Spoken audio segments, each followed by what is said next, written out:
Hey Grey Couch family, this is Stanley and Otito from the Grey Couch.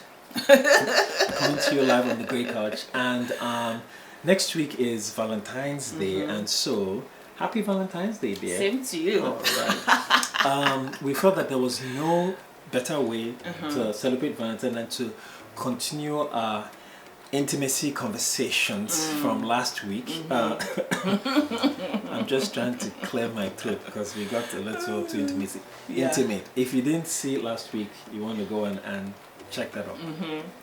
Because we keep thinking about it, that this Valentine's Day is, how is it only one day in the year that the world chooses to celebrate love? Because ideally you should be celebrating every day, but again, well, since it is, we're here. So a funny story, right? We had guests on the couch, and we're not going to say their names. You know who you are if you're listening. And so the idea when we bring guests on is at the end of the day, they kind of ask us, you know, if they have any questions. We ask them if they have any questions for us. Yes, we ask them if they have any questions for us. And I remember this particular couple, one of them asked us that, Stan and Otito, how much sex do you have, you know, in a week? Or was it a day? I was like, oh my goodness. Yes, they asked that live on this. Well, it didn't end up being live because it totally cut it out. Yeah, we had to clip that out for PG reasons, you know. What PG reasons? But the idea was, I guess, this thing about people in the mid-season of marriage, maybe saying that your sexual life or quality declines or something, but so, you know, even though we didn't bring it on live and we didn't generally answer, we kind of all laughed around it. But I think today might be a good day to answer that question. So no pressure, right? As in they're throwing one at the bus. So yeah, so the question was, how much sex do we have? And I am going to give the non-diplomatic response. Okay, since it's Valentine's Day and we're trying to celebrate it, and we say that the answer is the right amount, just enough. Just enough for who? Just enough to meet our needs. I hear you. Okay. And then someone might ask, what does meeting our needs mean, right? Yeah. Whose need is greater? Whose need is less? Well, I leave that to. We'll pick it up another day, right? But we're going to be having a webinar about this. Like, we'll go into this in greater detail. There will be answers, right? When you talk about sex drive, right? Whose is greater? Who's what impacts that? We're going to take a look at that. So be on the lookout for that. Is that going to address what type of coping mechanisms we have for that? As in coping mechanisms for what? For people that have greater or lower sex drives, as in. Yeah. I feel like, you know, there are ways around it, right? There are ways around it, not few. There are ways around it. But in the context of answering another question, common question that kind of comes around is this idea of withholding love, right? In the context of love, we're talking about love making. And I sometimes think that sometimes it's because women, right, at least from what I've heard and understood, is that may be a way that people feel like they can exert some level of control or power, right, over a situation or over a man, right? Yeah, but I mean, truth be told, it is some level of control. I'm not going to go past that, but yeah, it is some level of control, but it's manipulative. Yeah, true. Yeah. So as a wife, right, I want to say that I don't subscribe to that at all, because I believe that it's actually in submitting that you exert your power, right, if you can call it power.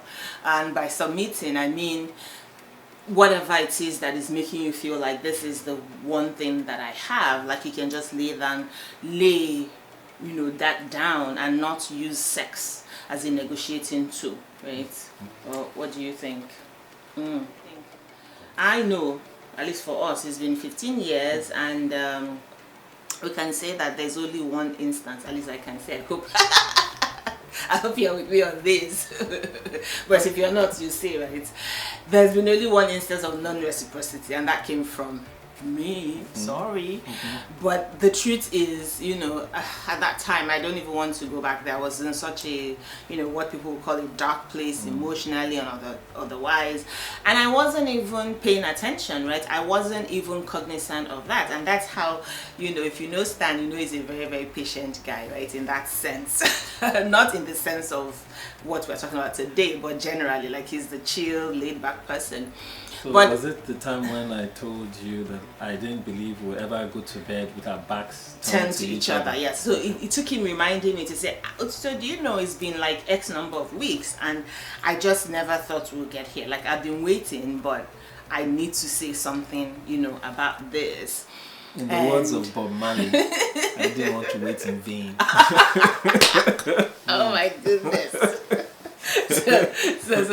So yeah, let's just say that, you know, it took that to kind of reset me because I had honestly forgotten. I guess this is that idea of sex drive, right? Like women, maybe we can go without you know, sex in our lives. I'm not saying that's the case, but just saying perhaps.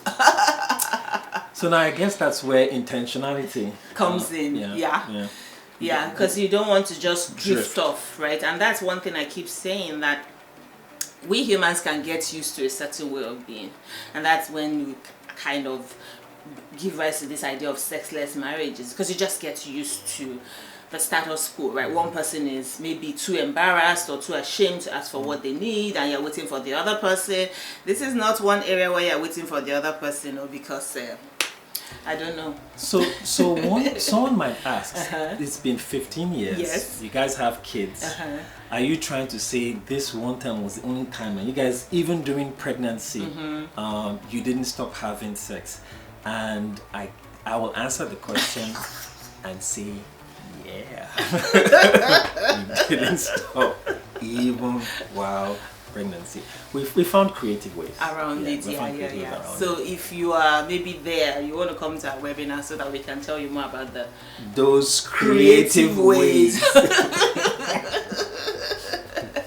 Okay, so now from the woman's side, let's turn biological and say, is that even possible? Like, what about your hormones? Is that they were not messing with you?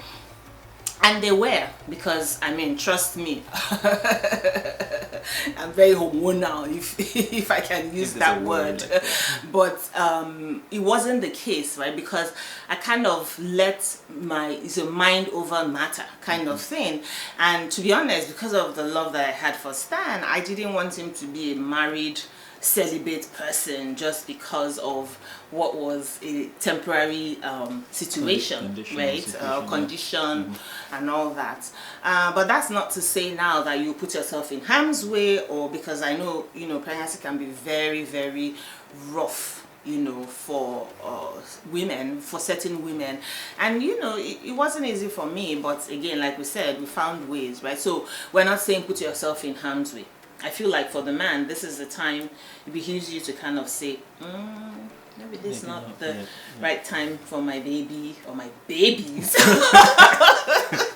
I'm not coming down. I know, right? So there should be sensitivity all around by both partners. Yeah. So yeah, I mean, I think it's good that for a guy, as in self-control. I mean, and it's always better when you are the one producing self-control as opposed to being controlled by another person. You know, or you trying to control another person, right? In that sense. So of demanding self-control, other control, self-control is always better. You know. All the time. So for Valentine's Day, we're gonna ask that you take the sexual temperature, if I can call it that, of your marriage, and give your significant other an unexpected gift. Gift time and attention to this particular issue of sex. And see where that takes you. Spice to the marriage. You know? And make it like truly special, because that's one thing too. You kind of say after some time, like it becomes the norm, so to speak. Like it just becomes, oh, this is what we always do. So change up things a little bit. Space. Unexpected is always fun. Both sides of the thing. Yeah. So that's what we have for you for this week. I mean, go out there and Have fun. leave your monitor behind and spend some time just sitting or at least watch the monitor together. From our family to yours, just want to say don't forget to like, subscribe, and share. And we'll see you guys Next week. next week. Bye for now.